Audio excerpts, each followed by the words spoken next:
Hey gang, thanks for joining me for another episode of Moments. In this episode, we're going to talk about a gut check.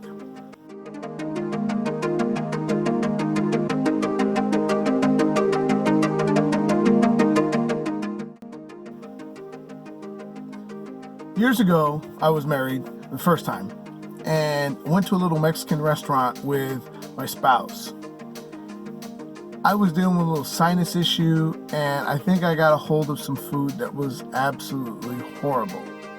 I ordered a Monster Nachos, and by the time I had completed the vast majority of the food, I started feeling a little bit ill.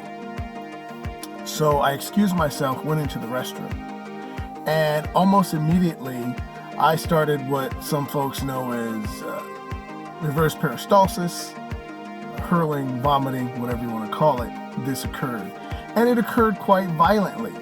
And I remember holding onto the sink thinking, oh my gosh, I am going to die, because when this process started, I couldn't stop it.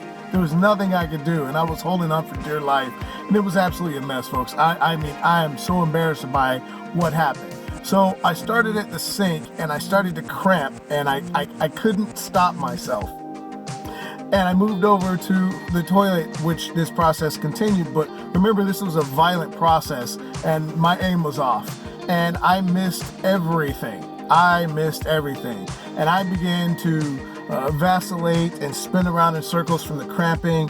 And I must have painted the walls. I painted the floor. I painted the sink. I probably even painted the mirror. It was just absolute destruction of this restroom.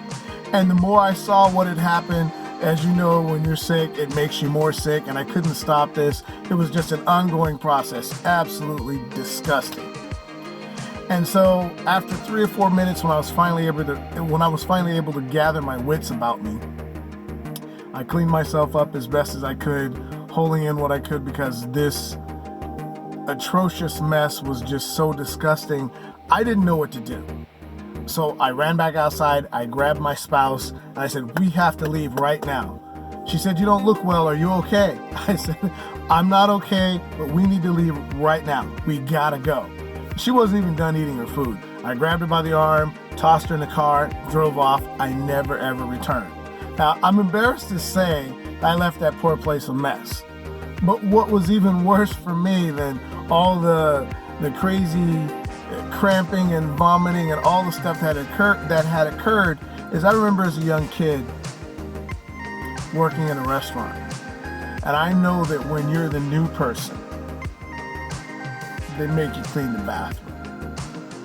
And I'm so sorry, and I can only imagine what this poor person went through, but this new person must have opened that bathroom, looked around, looked up, looked down, and just said, you know what, I quit. Until next time.